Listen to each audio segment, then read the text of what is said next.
Now in its 6th year, under the coordination of the Westchester Jewish Council, we have welcomed our new senior Shaliach, Nadav Shafron, and our 4 new Shinshanim, Lior, Carmel, Adi, and Yuval. They're all off to a wonderful start, and our community is fortunate to already be benefiting from their presence. Please join me in welcoming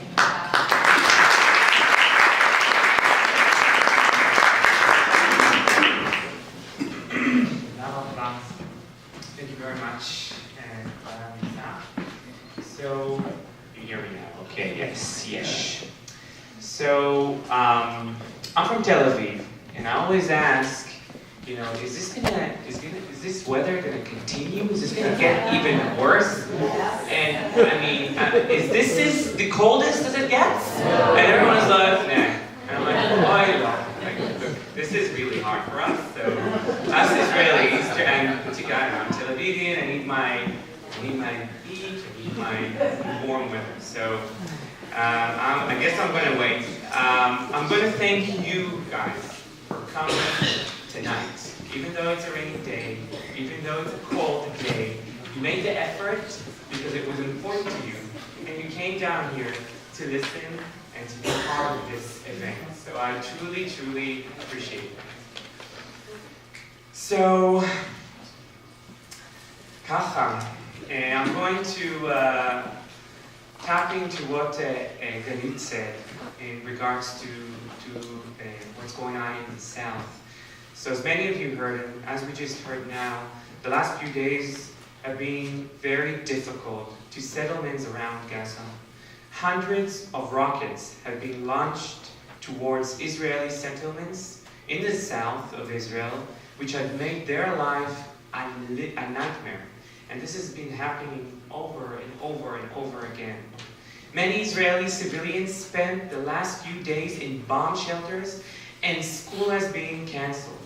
A senior IDF officer and another civilian were killed, and many others were injured. Our Air Force responded and targeted Hamas centers and bases, something that did not contribute to the terrible humanitarian situation in Gaza Strip. At the moment, there are negotiations for ceasefire, which we all hope will come through soon. I would like to take this opportunity and from this stage to send a prayer to the soldiers and civilians in Israel and in Gaza, hoping that these terrible days will soon be gone.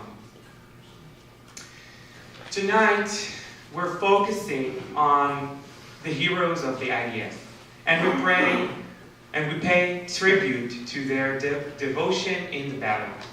In my Army service, I had the opportunity to train medical staff for battle. At the end of every course that we did, every medical staff had to take the medical IDF pledge. In this pledge, every medical staff promised to do whatever they can to save all lives, whether he is a friend or an enemy. The IDF is an army that strives to save life and protect people from harm. It's the Israeli Defense Force. It exists to defend. And when we have heroes, it's people who were following that value. And that's why they are heroes. Honors Day is acknowledged today at this time of the year in Israel for the purpose of paying tribute to all who were injured in battle and terror attack. The LME organization, together with the Israeli Council, sent every year a delegation of soldiers and former soldiers who shared their personal story to bring Honors Day outside of Israel. Tonight, we have the privilege to hear 2 incredible stories that not only talk about the IDF, but show the side of the Israeli society. Tonight is also part of a program that goes on throughout the week. The delegation will be, or already are, presenting in New York, and we have the privilege of having this event and to hear the speakers tonight. I would like to thank the Israeli Action Committee for supporting this event, for bringing this program together. Without the committee, we would not be able to do that, so that was back to the committee. And now I'd like to invite to the stage Hank Ruda. Hank is the former president of Kolami and a father of a previous long soldier. So, Hank.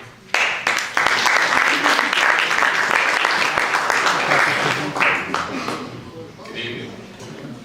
On behalf of the officers and board of trustees and the clergy and everybody at Congregation Kolami, I'm so pleased to welcome all of you here tonight. This is a program that is near and dear to our hearts, as Israel is such a critical part of Congregation Kolami. In fact, one of our rabbis is, Jack, are they still there? I think that they're still there. One of our rabbis just led a trip to Israel to look at a variety of issues, more of a human rights trip than a sightseeing trip this time. So this is something that is really at the heart of who we are as a community. This is also something very personal to me and my wife Jean. As Nadav said, our son Ben just recently completed his service as a lone soldier in Magav. And when everybody asks me, so he's coming back, right?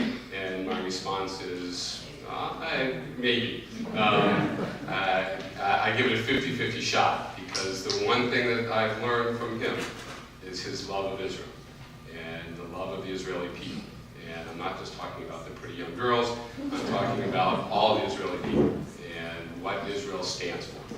And when I go over there and I see him, and I see his commitment to these people that a few years ago he didn't know him, and this wasn't a part of his life. He didn't grow up going to Israel every year. We don't have family there, but it became something that is part of his soul, and it has become so for us as well. So it is our honor to be here to pay tribute to all those in the IDF, all those who have been injured and who have fought. And so thank you for being here, and to all those who served, thank you for your service. Thank you for protecting Israel and for protecting all of us.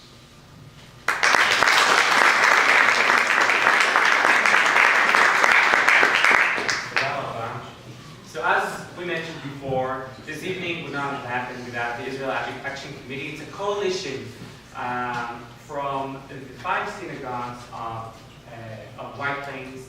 And they gathered together, and I had the opportunity to be invited to their meeting about a month and a half ago. And it was amazing to see a representative from a Reconstructionist organization, community, conservative, modern Orthodox, another modern Orthodox, and Reform, sitting together and talk about how they can create an event together regarding Israel. And that was just amazing to see. So I think this is one of the most amazing things about this community, the fact that Israel manages to bring people together. And it just filled me with a lot of warmth, and I was very proud of that. So I would like to invite Mr. Jack Berger to Jack. Shalom. Jack is a member of the committee, and he will represent and say a few words on behalf of the committee. So please.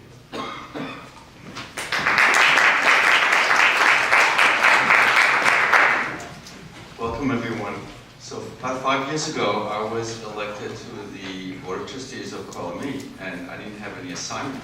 So they said, somebody asked me, "You're Israeli, aren't you?" I said, "Yes." So, okay, so now you're a delegate to the Israel Action Committee. I said, "What's that?" So I got quickly briefed, and I started going to meetings, and lo and behold, I found a home. The Israel Action Committee was formed about 30 years ago, during the first Intifada, as a way to link American Jews with the needs of Israelis who were suffering at the time. So initially it was to help with supplies, and then we started to produce and support programs in the area to help American Jews recognize what Israeli Jews are going through. And ever since then, for the last 30 years, we've been supporting, promoting, and the cooperation of the 5 synagogues, Temple Israel, to Bedam Shalom, Hebrew Institute, Young Israel, and Kolami.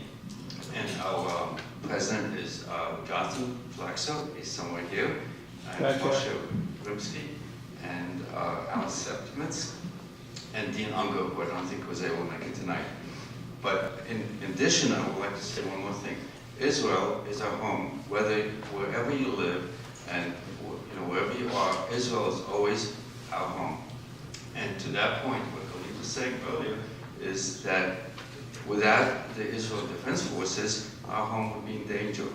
When I used to tell my friends who never went to Israel that you should go to Israel, and they said, no, we're worried, there's never a good time, there's always danger. I said, you'll be safer in Tel Aviv than you are walking down New York or around New York at some places. And what the tragedy of the Tree of Life massacre in Pittsburgh 2 weeks ago brings that message, that we are Israelis, even if we don't live in Israel. And we need to support Israel in any way possible. So thank you for being here tonight.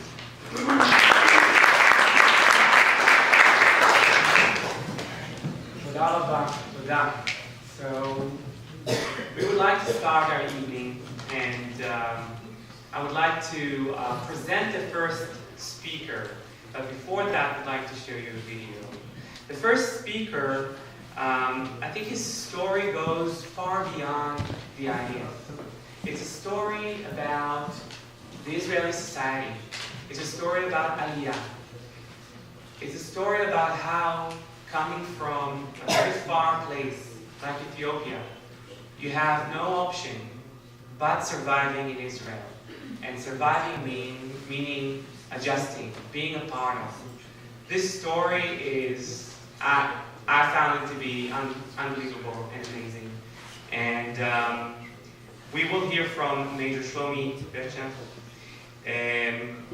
Shlomi joined the army and became an officer, became promoted in the officer position as he went along, and he took part in the Second Lebanon War. Shlomi will share his story, but first we're going to watch a short video.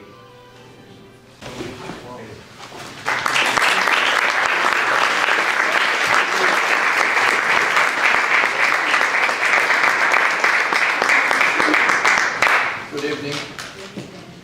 Is it working? Yeah. Good evening. I will just start with the few seconds of that movie. We all, as parents, we know, I have 4 kids, and in this movie you saw only 3, because you can control the 14 years old daughter, so that's why we saw only the 3 our kids. Hello again, my name is Shlomi Berchem. I was born in Ethiopia, in Addis Ababa, the capital city of Ethiopia. And we had the opportunity to make an Aliyah in 1984, yeah.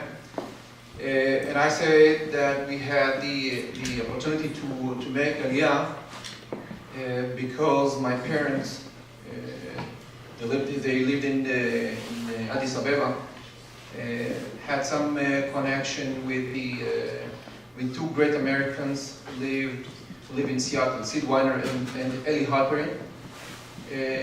Those 2 guys went to the Ethiopian government, while I just remind you that in 1984, the Ethiopian government was a communist country. And you are allowed to go out of Ethiopia only to the United Soviet Union. And the 2 guys went to the government and told them that we have a good idea to take kids without their parents to the United States, to educate them and return them back to Ethiopia to develop the country. That was the main idea that they sold to the government. And the government said, okay. So we were the 3 first lucky kids who went out of Ethiopia through this program. So we flew from Addis Ababa via Europe. We landed here in JFK only to justify our visa, and shaliach from the agency put us in a plane back to Israel. So I just say that the way we met in Aliyah, unlike my wife, for example, she's also she was born also in Ethiopia. She came from Ethiopia. Jews from the villages usually went by foot for at least 3 weeks, only at night. So the soldiers and the robbery wouldn't explode them. And during the daylight, they used to hide.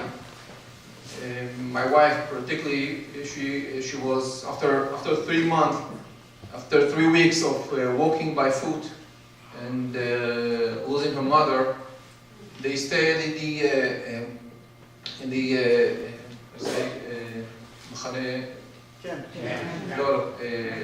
refugee camp. Thank you. In a refugee camp for 8 months. Only then she made an aliyah to Israel. That's the difference between my aliyah and the other difficult and dangerous aliyah. So I'm coming back to my story. When I came to Israel, we were just put in a boarding school. So since from the first grade, I started learning in a boarding school till the 12th grade. I was in boarding school.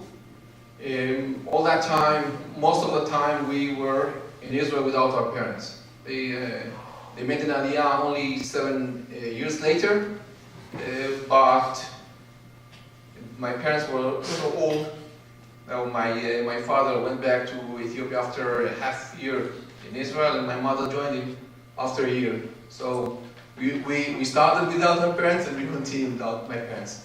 But I have to mention that in 8th grade, I met a wonderful family. One of the kids in my school invited me to his house, and then I met his parents, a Tzabar guy. My father adopting.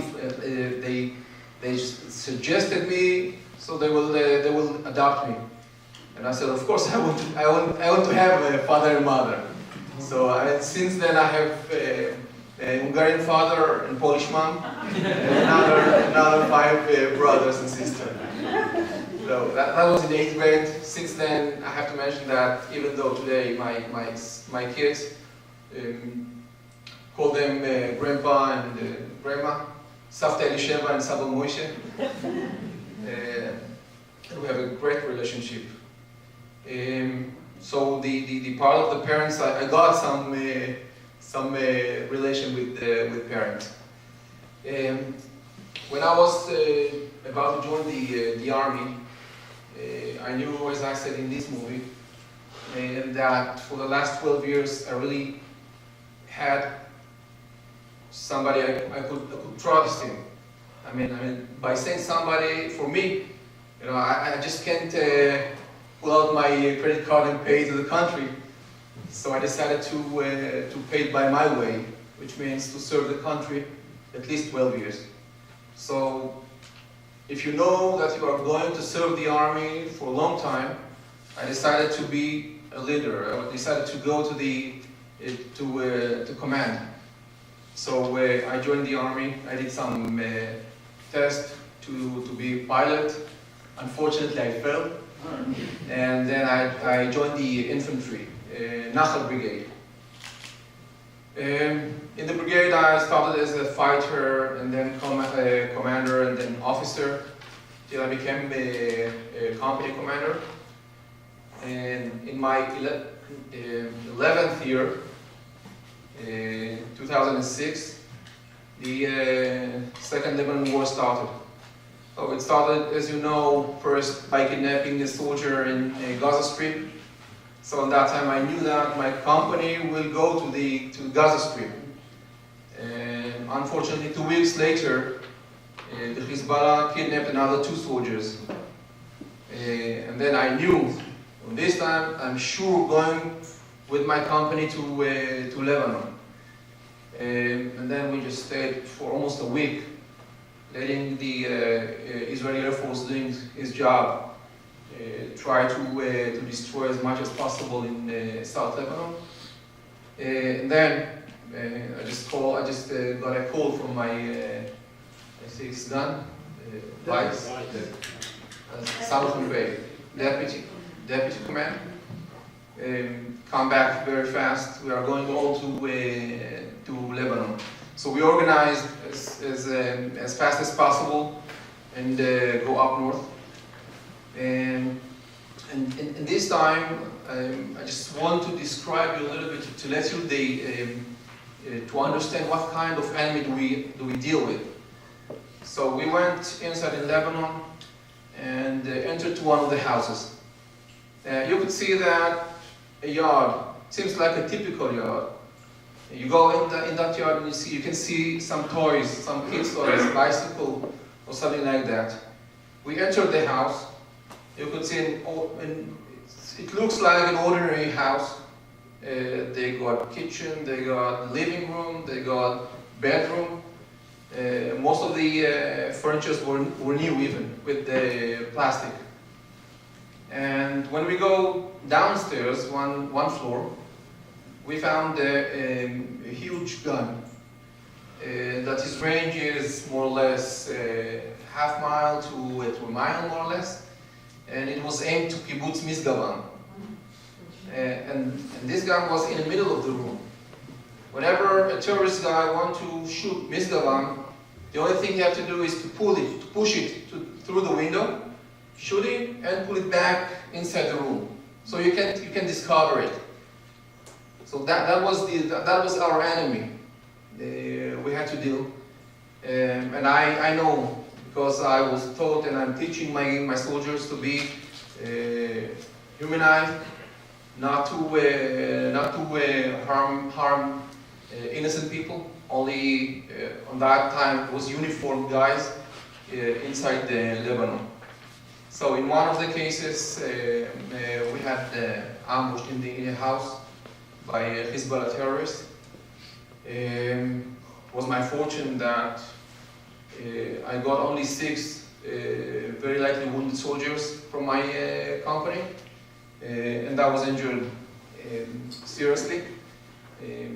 I was shot by bullets in my left leg. I was evacuated. In that time, we knew that inside that house there are 4 Hezbollah terrorists. One of them tried to escape, and some of my soldiers went after him and killed him outside. And the other 3 Hezbollah soldiers were killed inside that house. I was evacuated to a hospital, and as you can see that I'm injured.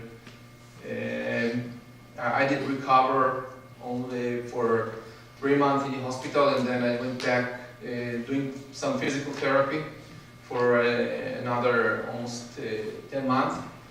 I have to mention that during that time I did my master at the university, so I just progressed. And this time I would like to share with you a story of mine. You probably know that some kids, Jew kids, are coming and they join the army. You have a lot of examples from the United States. And one of my soldiers was Johan Zalbiv. Johan, he came from France. He joined the army. He went, he did the old track, being a fighter, and he came to my company. And those volunteers usually serve about a year and a half in the army. And Johan, after a year, decided to make it long because he connected too good with his friends, and decided to contribute to the country more than needed. So Johan signed to do a full-time military service for almost 3 years, And I remember that it was on March 2006. It was Pesach. Johan got the permission to go to visit his parents in Paris. After a month, he came back to my company, and I got some chat with him. I just asked him what's going on with his parents, and he said it is very, very, very difficult to my mother, especially to my mother. She's having a very hard time that she knows I'm in the army, not close to her. And then he decided to make short his service time back to 1.5 years instead of 3 years. We applied to that, and unfortunately, he died.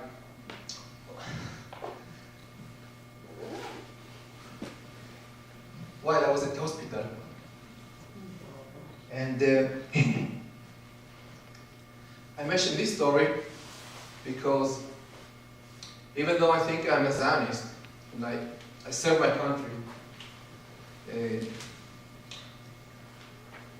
Yohan for me is the model to be a Zionist. He knew that he could sacrifice his life for us, for Israel, and he did it. So I take his memory with me everywhere, and I wish to be like him. Thank you very much.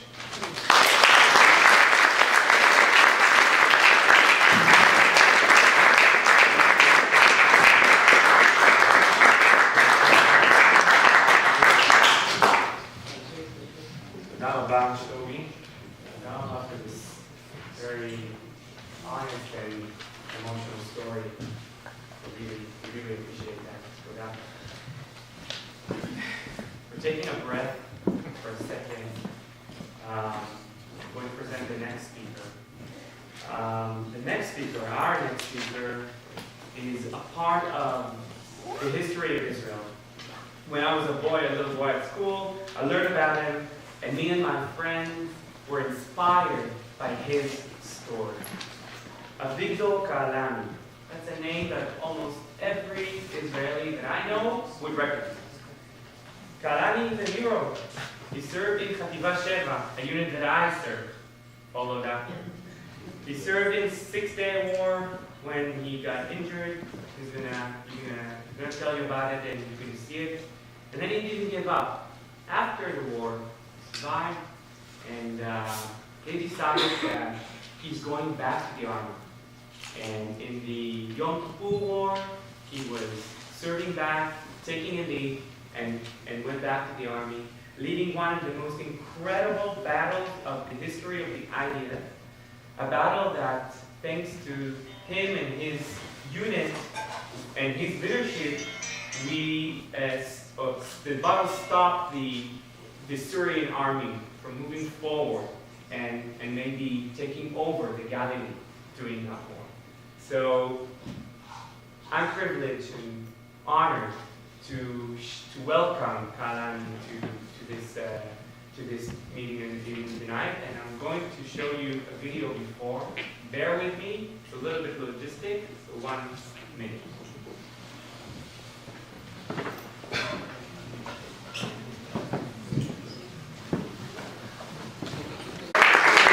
Kaalani, first of all, it's the second time I watched this video, and I get the chills. I don't know about you guys. As a true leader, he didn't stop in the army. He decided that in order to make a difference in life, you need to be a leader also in the life after the army. So Kaalani joined the Knesset and became a member of the Knesset, and later became a minister of the Israel government.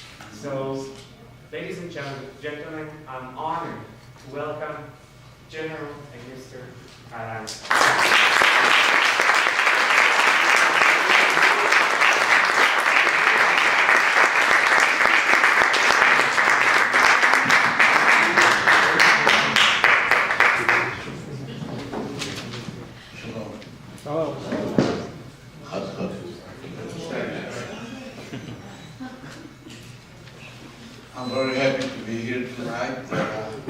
friends. We are together. We just arrived yesterday from Israel, and you can see we have a jet lag. And I don't know what I'm going to talk now. I'm fell asleep. Anyway,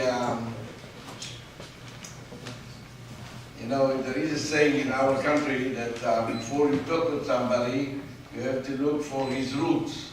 Who is the guy? I'm not from Ethiopia. I'm not Mexican. No Cuba. I'm Yemenite. In 1925, my grandfather decided to make Aliyah, and he moved from Yemen, and my father was a baby, 1 year old at that time. They moved to Tel Aviv, to the Kerem Atemanim, the Shechona, the neighborhood for Yemenite people. 2 years after that, my mother, she arrived at the same age. The first Intifada in Israel was in 1929. We call it Me'oraot, event. And the Arabs was the mission for them to kill the Jew. The second Intifada, 36. And my father with his family, they ran away from Tel Aviv to a small place of the name Nes Ziona. And he grew up in Nes Ziona. He was a refugee. I was born in Nes Ziona in 1944. I was young, yes.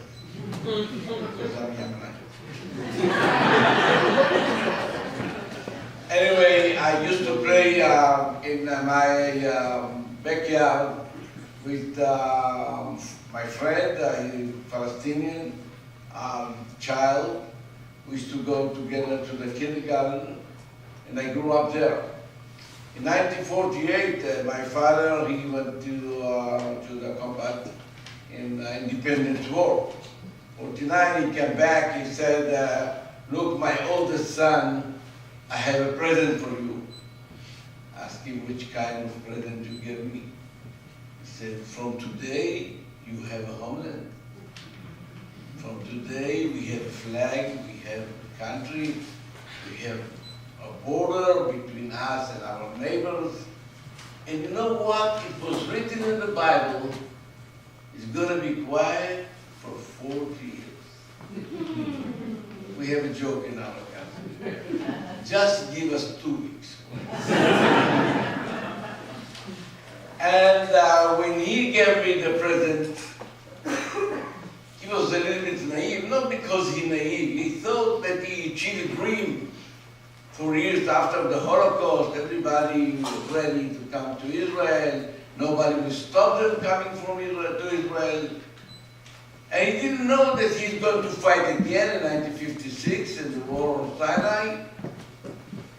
And he didn't know that in 1967 he's going to join me in the 1967 war. And when he came with his half-track near Larish, the capital of Egypt, he saw a tank on fire in the middle of the road. Said, oh, what happened to the crew? He didn't know that I was there.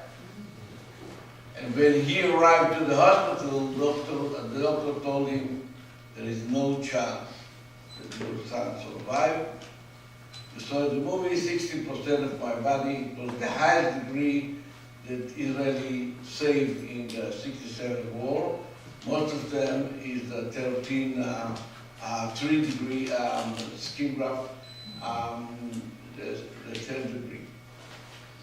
And I was in the hospital a year, and I decided to go back to the tanks. And in 69, 70, he fought near the Suez Canal. And in 1973, he was in the synagogue when the army joined him and mobilized all the reserve unit. And he moved to fight again with 3 sons.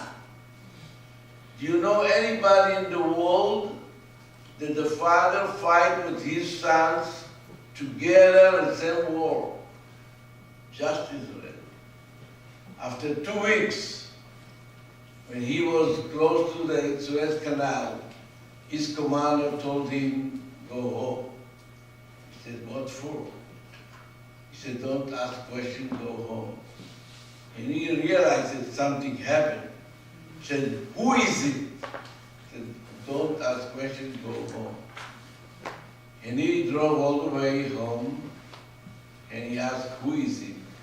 And he found that my brother, that he was in the middle of honeymoon, got married 10 days before.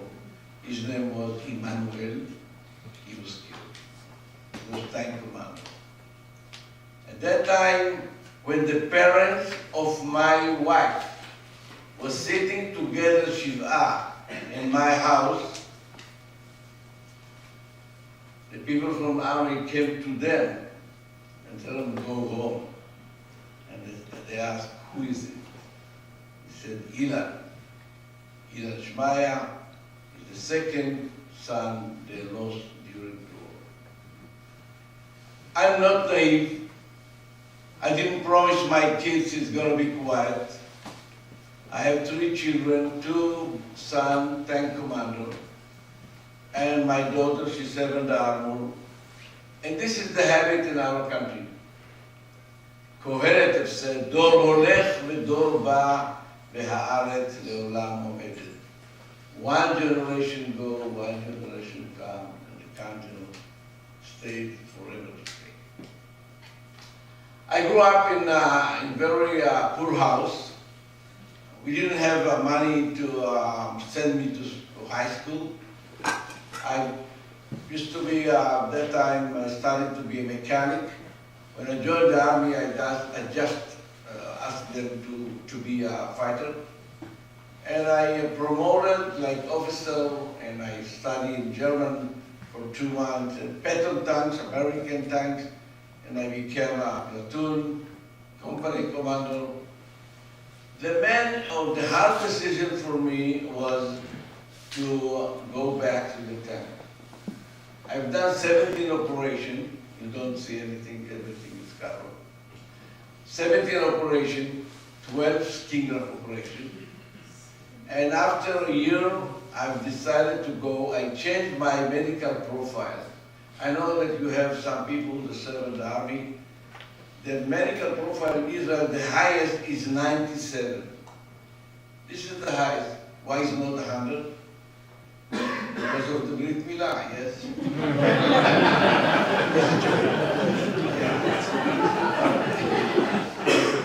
Wow.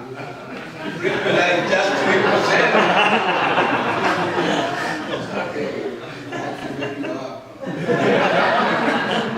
Anyway, they moved my medical profile to 31st.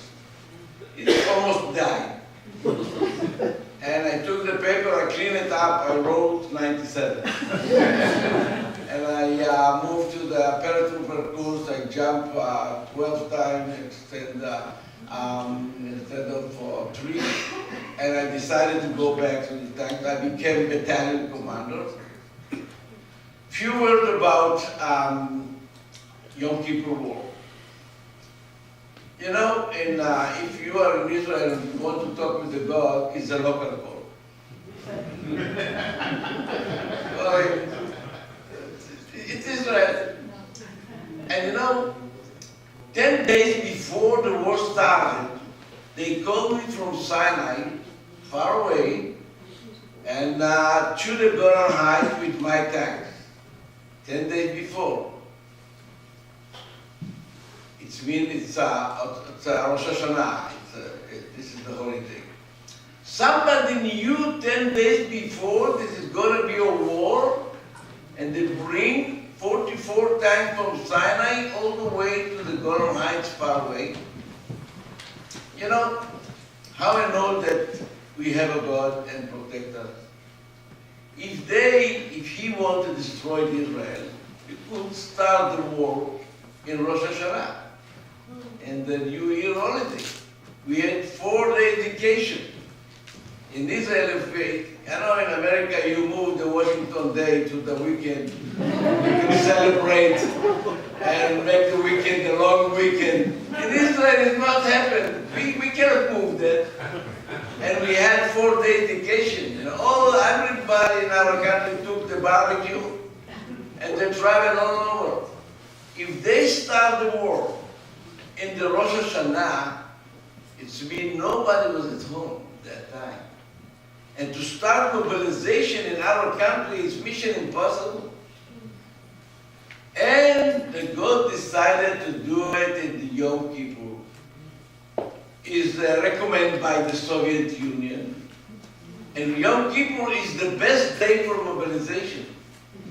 My father and my brother was in the synagogue. 6 hours after that, they came to the unit and they started to fight. And the war was very hard. The ratio between their forces and our forces is almost 10 tanks against 1 Israeli tank. Can you imagine? Artillery shell was thousands of thousands. We lost it in the first day in the Golan Heights, more than 25 aircraft. From those moments, nobody protect us and give us an umbrella from Air Force. And they almost killed us with their aircraft. And we fought again and again for 18 days until the Syrians decided to ask for ceasefire. We lost a lot of people. We moved in the country between one cemetery to another cemetery, from one hospital to another hospital, and we asked so many questions, why? Why it happened to us? It's happened because of the 67 war. When I fought in the 67 war, I remember how the Egyptian soldiers, how they ran away from me. They took off the shoes and they threw away the rifles and they ran away to the sea, to the beach. The famous picture from 67 is many, many shoes on the dune, beautiful dune on Sinai. This is a big sign. It means we scare from you and we give up.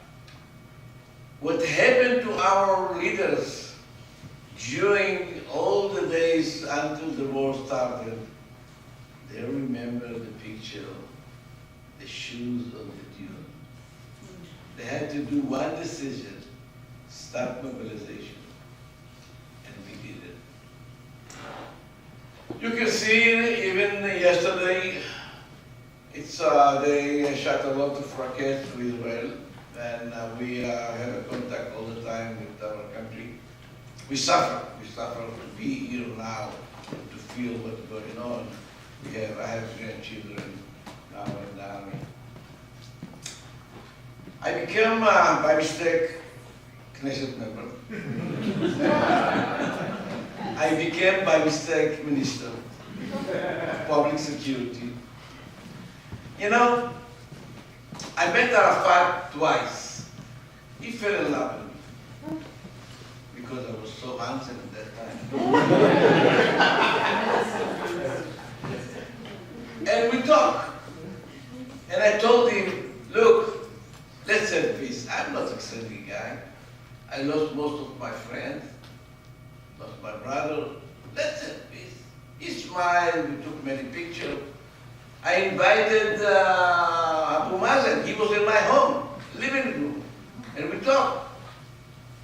And he came to my office many times. Let's have peace.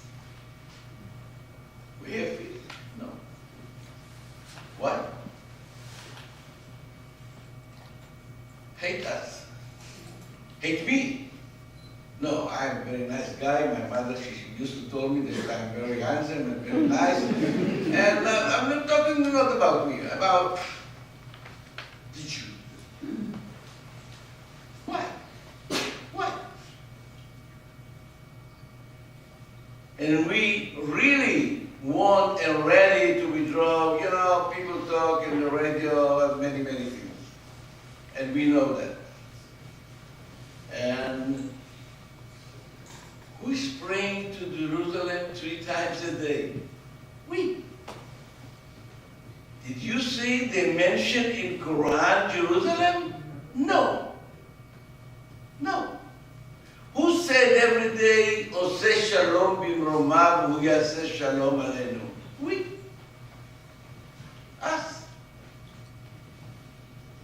And of course, you know, we have a joke that God, the angel Gabriel came to the God and said, how come that you gave to the Jewish nation milk and honey and Holy Land? How come you didn't give anything to another nation? God said, wait, you will see which kind of neighbors I'm going to give it.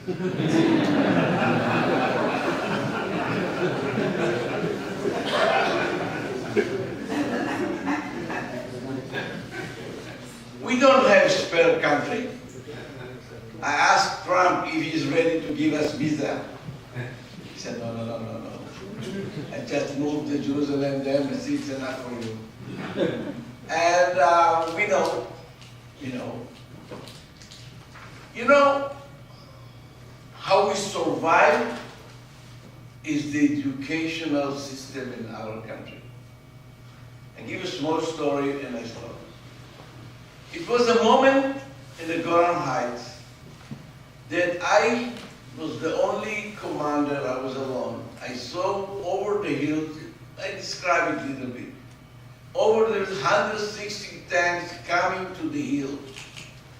When they come to the hill, it means they go to the Galilee and without any obstacles. And they had to go and we couldn't stop them. And I was on the side and I shot 10 tanks and I couldn't anymore. And I moved to another side, I got with me between 10 and 12 tanks. And I knew what happened in the second side of the hill. And I started to move them to be before these forces on the top of the hills, and this is the only chance to stop them. At that time, we lost at all the Golan Heights, the Hermon Mountains, every place. It was the last combat. And I give order, and nobody moved. The last moment, I put all of them in my frequency. The last moment, I talked to them and I said, look, the Syrian soldiers, how they fought so well. Look the motivation that they have. And what happened to us? We are Jew, we are Israeli, we better than them. And I see chicken in my unit. If you want to join me, join. And I start to move, and another tank come, and another tank come, another. When we arrived at the top of the hills, I knew that we are going to win. My tank shot more than 25, maybe 30 tanks. And it was a hard combat. And we, of course, we are here, and we stopped them. After the war, when I was brigade commander, division commander, I fought again in Lebanon War. I arrived to Beirut when I was division commander. After the war, a few years, came to me a sergeant. He was out of down. He said, sir, I would like to apologize. I said, what for? He said, do you remember that you asked us to move forward and nobody moved? I said, yes. I was standing 200 meters behind you. I saw your tank with the number 10. I listened to your voice in the communication system, and I didn't join you. But I swear to the God, I didn't run away. He told me 3 times, I swear to the God, I didn't run away. I asked him why you didn't join me. He said, I was scared, I couldn't even talk with my driver to order him to move forward. All that we weren't shaking. But I didn't run away. And I started asking what happened after that. He said, suddenly I listened to your voice, and you call me chicken? I thought I was going to kill you. And I gave an order to my driver, move forward. And I joined you. Remember, I was beside your tank, a few meters, and now I support you and we fought together. This story, the small story, 19 years old. Here's the secret weapon in our country. No tanks, sheep, aircraft, missiles, nothing. Secret weapon is the soldier. This is secret weapon. 3 times he said, I didn't run away. Why? Because nobody told him there is a way to run away. And he said, I didn't run away. Think about the idea. If he ran away at that time, and he left us in the front, and maybe we didn't come back, could he move in the street without taking a pistol and put like suicide? He didn't run away. Why he joined me? He feels shame. The moment that we not feel shame to protect our country, this moment we will lose the country. The educational system taught us that every person in our country should feel that he's holding the flag in his hand. If he will open the hand, something will happen there. And we know that. And we give this kind of education to new generation. דור הולך ודור בא, והארץ לעולם עומדת. It means everybody know. My generation and the generation after that, we should protect the country. The people here that are responsible about LME, they decided to come here to talk with kids in the school, not to convince them to come to Israel, or to work about the Zionism.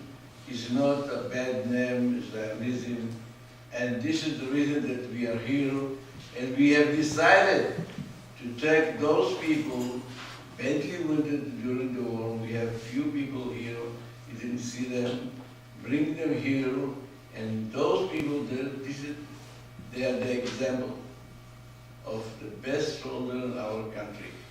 And this is the reason that we are here. We came here not because of vacation and to travel and make shopping in New York. They didn't give us even 1 hour. They killed us. They killed us. We had banana in the car, that's it. That's it. 1 banana in the car, we're not allowed to eat too. We are here in the mission, and we enjoy to see you. And I can see from your face that you don't agree with me what I've said. Anyway, thank you very much.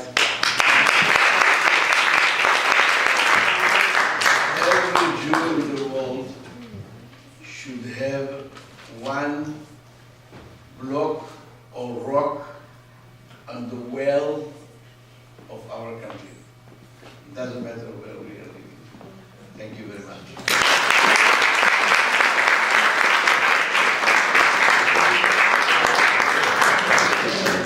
I want to thank you for, first of all, your story, but I want to thank you for inspiring my generation. You talked about generation after generation, so you inspired my generation and my friends, and when we were in situations when we needed to do that extra thing, to push a little forward, we thought about your remarks and we read about you, and I hope if we're sitting with us today, we have our Shinshinim.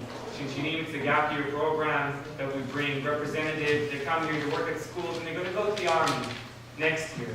And I'm so happy that they're sitting here and listening to your story, to Shlomi's story, because this is a part of what we all grow up as. תודה רבה לשניכם.